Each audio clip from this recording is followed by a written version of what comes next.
इतर अनेक गुन्हे असतात, देशविरुद्धचे गुन्हे, अमुक तमुक असे बरेच असतात. पण सामान्य माणसाच्या दृष्टीने असतात शरीराविरुद्धचे गुन्हे आणि मालाविरुद्धचे गुन्हे. मालाविरुद्धचे गुन्हेही आपल्याकडे वेगळ्या वेगळ्या प्रकारचे असतात. जशी साधी चोरी, कुणी नळ चोरून नेला, किंवा नंतर घरफोडी, किंवा मग धाक दाखवून केलं त्याला आपण रॉबरी म्हणतो, किंवा मोठ्या संख्येने 5 किंवा 5 पेक्षा जास्त आलं तर दरोडा म्हणतो. अशा प्रकारचे वेगवेगळे गुन्हे दाखल होत असतात. आणि त्यात गेलेला जो चोरी गेलेला माल असतो त्यातली किंमत तर महत्वाची आहेच, पण त्याच्यापेक्षा त्याबाबत जोडलेल्या भावना सुद्धा खूप महत्वाच्या असतात. त्याच्यामध्ये पूर्वी कधी कधी आपण एखादा गुन्हा डिटेक्ट केला आणि मुद्देमाल जरी रिकव्हर केला तर तो फिर्यादीला मुद्देमाल मिळायला खूप कालावधी लागायचा, किंबहुना ती केस बोर्डावर होईपर्यंत ऑर्डर्स व्हायच्या नाहीत. पण दरम्यान मान्य न्यायालयाने एकदा आदेश केला की हा जो मुद्देमाल आहे हा कोर्टाच्या परमिशननं किंवा योग्य ती प्रक्रिया राबवून फिर्यादीला परत दिला पाहिजे, जेणेकरून त्याच्या कामाला येईल. उदाहरणार्थ एखाद्याचं पिस्टल चोरीला गेलं, ते रिकव्हर झालं आणि मग ते पोलिसांच्या मुद्देमाल कक्षामध्ये वर्षानुवर्ष पडून राहिलं, त्याचा धड फिर्यादीला काही उपयोग नाही किंवा ती रिकव्हरी होऊन सुद्धा उपयोग नाही. एखाद्या महिलेचं मंगळसूत्र चोरीला गेलं तर केव्हा तरी तिला कधीतरी केस बोर्डावर येणार, तेव्हा ते मिळणार. पण ही प्रक्रिया आता बरीचशी सुलभ झालेली आहे. कायद्यामध्ये तसा बदल झालेला आहे. काही अधिकार पोलिसांना दिलेले आहेत, काही अधिकार कोर्टाला दिलेले आहेत. विशेषतः पूर्वी जसं असायचं की एव्हिडन्सला तो मुद्देमाल दाखवावा लागायचा, पण त्याच्याऐवजी त्यांनी त्याची प्रक्रिया दिलेली आहे की असे असे त्याचे फोटो काढून ठेवा आणि ते सर्टिफाय करून ठेवले तर ते फोटो हाच पुरावा ग्राह्य धरला जाईल. त्यामुळे हा मुद्देमाल आता आपल्याला देणं सहज शक्य होत आहे. खरं तर 127 गुन्ह्यांचा मुद्देमाल परत करणार होतो, पण साधारणपणे 40 एक फिर्यादी हजर आहेत, त्यांचा आपण मुद्देमाल परत केलेला आहे. त्याच्यामध्ये मुद्देमाल परत मिळाला ही गोष्ट झाली एक, पण आपल्याकडं खूपदा आपण घर म्हणा ते ऊन वारा पाऊस याच्यापासून संरक्षण म्हणून वापरतो, पण त्यात चोरी होऊ शकते हा आपला अँगल फारसा आपण कधी त्याचा बारकाईने अभ्यास करत नाही, ज्याची काळजी घ्यायची गरज याच्याबद्दल आपल्या लोक पोलीस स्टेशनला वारंवार सांगत असतात. म्हणजे अतिशय मोठा बंगला बांधलेला आहे, मी अनेक अशा घरपुड्या पाहिल्या, पुढे मोठा दरवाजा आहे, त्याला सेफ्टी डोअर आहे, पण जो वरचा टेरेसचा दरवाजा आहे त्याला 2 पैकी एकच स्क्रू बसवलेला आहे, एक असा वाकडा तिकडा झालेला आहे, लहान मुलांनी ढकललं तरी दरवाजा उघडला जाईल. अशा प्रकारचा निग्लिजन्स आपल्याकडे असतो. सिटीचा विचार केला किंवा टाउनचा विचार केला तर मोटरसायकल चोरी आणि बंद घरातली घरफोडी हा अतिशय सहज होणारा गुन्हा असतो. दरोडा वगैरे आपल्याकडे होण्याची शक्यता फार कमी असते, पण आपण त्या दृष्टीने काळजी घेत नाही.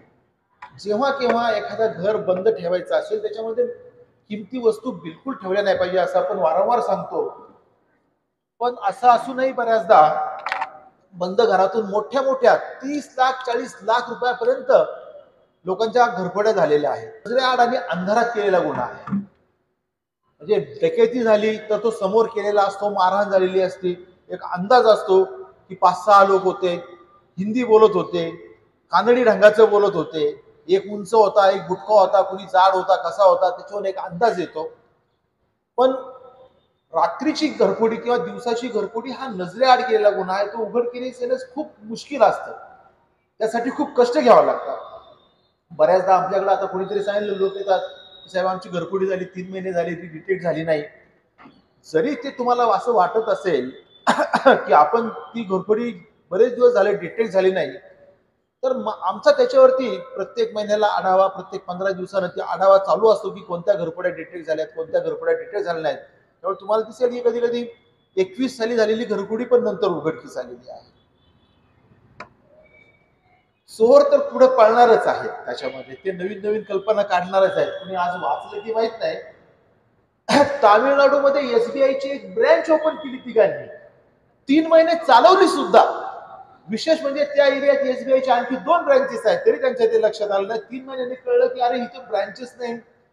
असाच एसबीआय मधून किंवा कुठल्या तरी बँकेमधून रिटायर झालेला अधिकारी कर्मचारी आहे, त्याने ती शक्कल लढवली. आपण कितीही प्रयत्न केला म्हणजे चोरी होणारच नाही असं नाही, तर त्याचं प्रमाण कमी होईल. दुसरी गोष्ट म्हणजे डिटेक्शन झालं की तो आरोपी नजरेत येतो, त्याच्यामुळे गुन्हे घडायचं प्रमाण देखील कमी होतं. आणि खूप चांगले चांगले डिटेक्शन होतात. आता आम्ही नवी मुंबईला असताना सोनाऱ्याच्या आपलं बँकेच्या शेजारी त्यांनी फळाचा गाळा टाकला आणि खालून भुयार पाडून बँक उघडून लॉकर कट केले होते. यानं गुन्हा डिटेक्ट झाला, तो सगळी रिकव्हरी पण झाली त्याच्यामध्ये. म्हणजे चोर नवीन नवीन कल्पना काढत राहतात, आपण त्याच्यामध्ये त्याचा पाठपुरावा करत येतो, पण काळजी घेतली पाहिजे. उदाहरणार्थ मोटरसायकल चोरी 400-500 रुपयाला मिळतो ते लॉक, असं का जे आपण पुढच्या चाकामध्ये अडकवू शकतो. 400, 450, 500 रुपये किंमत आहे त्याची. मोटरसायकलची चोरी अशीच होती की ती सहज चोरी करणं शक्य आहे. हिरो होंडा कोणती मास्टर की लावली की उघडलं जाते. ते काय म्हणतो की अरे मी ते हँडल लॉक केलं होतं, पण ती मास्टर कीने उघडली जाते. साधं एवढं एक स्वयंपाकघरातला चिमटा असतो तसं एक साधन मिळतं, ते पुढच्या चाकात असं लावून दिलं ते काही सहज तोडता येत नाही. आणि एवढं जोरात तोडायला लागलं तर ती चोरी करता येणार. लोक विचारतील तू हे काय तोडतोयस म्हणून त्याच्यामध्ये.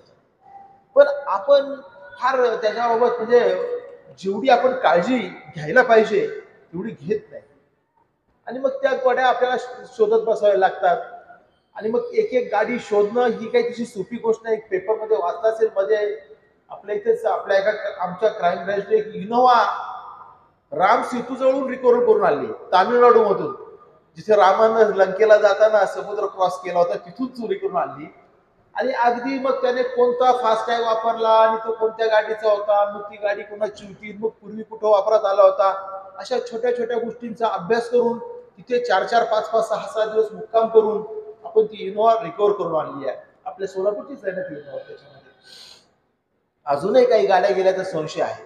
ते चोर पण वस्तात आहेत मोठे, त्यांच्याकडे सॉफ्टवेअर आहे. म्हणजे त्या गाडीमध्ये जर काही लॉक बिक ओपन करायचं असेल तर त्यांना तोडताड करायची काही गरज नाही, ते सॉफ्टवेअरने ते ओपन करतात. तर चोऱ्या तर होतच राहणार आहेत, पण त्या कमीत कमी कशा होतील. जसं डिटेक्शन हा चोऱ्या करणारा किंवा घरफोड्या कमी करण्याचा एक भाग आहे, तसं लोकांनी सुद्धा काळजी घेतली पाहिजे. मोठ्या मोठ्या सोसायट्या असतात, सीसीटीव्ही नसतो, दिवसाला 5 रुपये काढल्या घरफोडी काय अशी मॅक्झिमम घरफोड्या अपरात्री होतात. रात्री 12 वाजेपर्यंत तर घरातील लहान मुलं टीव्ही पाहत असतात. कुठेतरी 12, 1, 1:30, 2 वाजल्यापासून 3-4 वाजेपर्यंत असतील. एखाद दुसरा वॉचमन अशा सोसायटीमध्ये ठेवणं त्या सोसायटीला काही अवघड नाही. 5 रुपये रोज तो 31 डिसेंबरला हवा तेवढा खर्च करेल, पण 5 रुपये रोज आपल्या सुरक्षेसाठी खर्च करायचं म्हणलं की त्याच्या जीवावर येते. त्याच्यामध्ये आपण विचारलं का अरे काही वॉचमन वगैरे नाही, म्हणे ते सोसायटीवाले काही पैशाचं कलेक्शन होत नाही. 100 रुपये एक महिना, 100-200 रुपये महिना तेवढ्या मोठ्या सोसायटीला 2-3 वॉचमनची सहज होऊ शकतात. वॉचमन असेल किंवा मग आपली सारा लाईन असेल दुकानांची. मी एका ठिकाणी होतो तर ते एका ठिकाणी 7-8 घरांचे दुकानांचे शटर उघडले रात्री. असं काही खारी अमुक तमुक फार चोरीला गेलं नाही, पण शटर उघडले. मोठा केव्हा झाला, एकदम 7-8 दुकानांचे शटर उघडले. तर ते शिष्टमंडळ आलं माझ्या ऑफिसला, साहेब 7-8 दुकानांचे शटर उघडले. म्हटलं बरं झालं तुम्ही आला, नाही तर मी एक सदस्य शिष्टमंडळ घेऊन तुमच्याकडे येणारच होतो. अरे म्हणलं तुमची एवढी दुकानं आहेत, तुम्ही एक तर स्वतः 2 आळीपाळीने तिथे काहीतरी कॅरम खेळत बसा, किंवा एक 2-2, 4-4 रुपये रोज काढा. एक गुरखा, एक वॉचमन तेवढ्या लाईन मध्ये सहज तुम्हाला मिळून जाईल. म्हणजे तुमची अशी अपेक्षा आहे. मी जाऊन पाहिलं होता नाईट राऊंड मध्ये, लोक सांगत होते की साहेब बाहेरचा झिरोचा लब सोल लावत नाही, तो सुद्धा जाताना बंद करून जातात. म्हणजे तुमची अशी अपेक्षा आहे म्हणलं की म्युनिसिपल कॉर्पोरेशन लाईट लावेल, पोलीस फिरतील, त्या उजेडात चोर दिसेल आणि मग माझ्या घराची चोरी थांबेल, तर एवढं काही शक्य नाही. आपली जबाबदारी आहे त्याच्यामध्ये. कारण पानटपरी फुटली काय किंवा सोन्यानाचं दुकान फुटलं काय, आमच्या दृष्टीने एकच गुन्हा आहे. त्याच्यामध्ये एक घरफोडी दाखल होणार. पण ज्याचं सोन्याचं दुकान आहे तो तिरुपतीला जाताना मोठी एसी गाडी घेऊन जातो, तो पानटपरीवाला आपला भाड्याची कुठली तरी गाडी घेऊन जातो. जर हौस मौज करताना आपण असा अधिक खर्च करत असेल तर सुरक्षिततेवर जाणे शक्य आहे, त्याने आधीचा खर्च केला पाहिजे. पण आपला ते आपल्या डोक्यात बसत नाही. तो वरच्या टेरेसला एवढंसं 2 रुपयाचं कुलूप लावणार, बरं नंबरचं लावत नाहीत, नशीब मी पाहिलं नाही अजून कोणाचं त्याच्यामध्ये. तर आपण सुद्धा म्हणजे अशा वेळेला एखादे कार्यक्रम असतात मुद्देवाल रिटर्न करायचे, त्यांनी खास आम्ही ही संधी घेतो की आपण सुद्धा काळजी घेतली पाहिजे. सेफ्टी डोअर बसवला पाहिजे, पुढचा दरवाजा बसवला पाहिजे, दरवाजे नीट लावलेत की नाही पाहिले पाहिजे, शेजाऱ्या पाजाऱ्याला सांगितलं पाहिजे.